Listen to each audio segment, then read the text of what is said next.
After a great night's sleep, this is the morning after.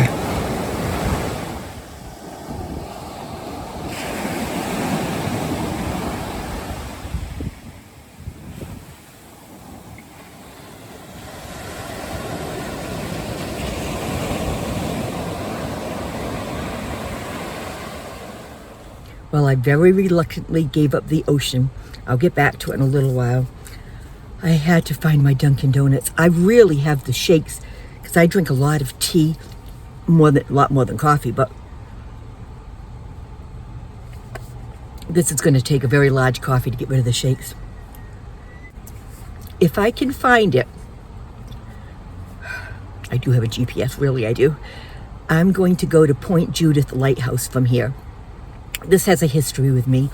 When I started dating my ex-husband, Steve, I was 17 years old, and he used to love to fish.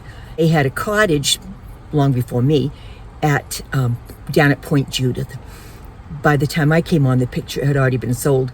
But on the weekends, he used to come down here to fish, and he would leave our house at 2, 3 in the morning and be gone all day.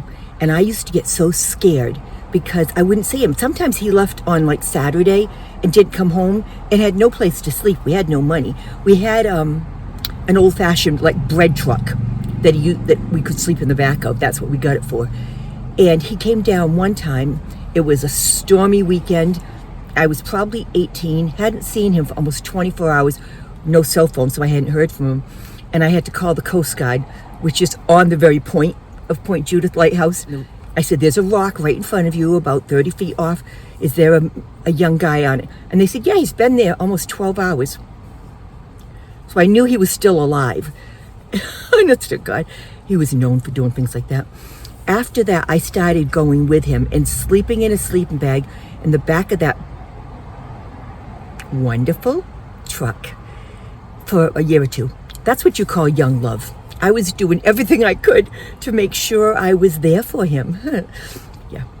It didn't work, folks. I shouldn't have done it. It was the most uncomfortable thing. I had to pee. There's no place to pee. And you could not get him off the rocks. He would be there all day. It didn't matter. If I had had a stroke and I was drowning in the water, he wouldn't have stopped. So I'm going to have my coffee and stop shaking and then go on to my next adventure before I head back home. This is Point Judith. It's my infamous lighthouse where I spent every weekend when we first got married. Make them believe I was happy. There used to be a great big restaurant up here that they tore down years ago. And funny thing, I just called my ex-husband. I haven't talked to him for like 3 or 4 years now, and told him I was here. He was happy to hear that. It does feel very, very strange to be here. This is where I first started discovering that life was not going to be what I thought it was going to be. Oh, there's a surfer out there. 2 surfers out there.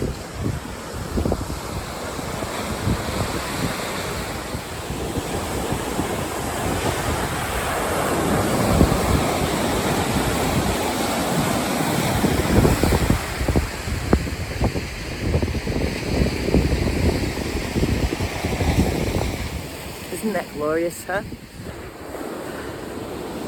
think I'm going to be sitting here for a while too, even though the memories, a bittersweet, was part of my young adulthood. Made me what I am today, right? We all didn't have our past. Who would we be? Thanks for joining me.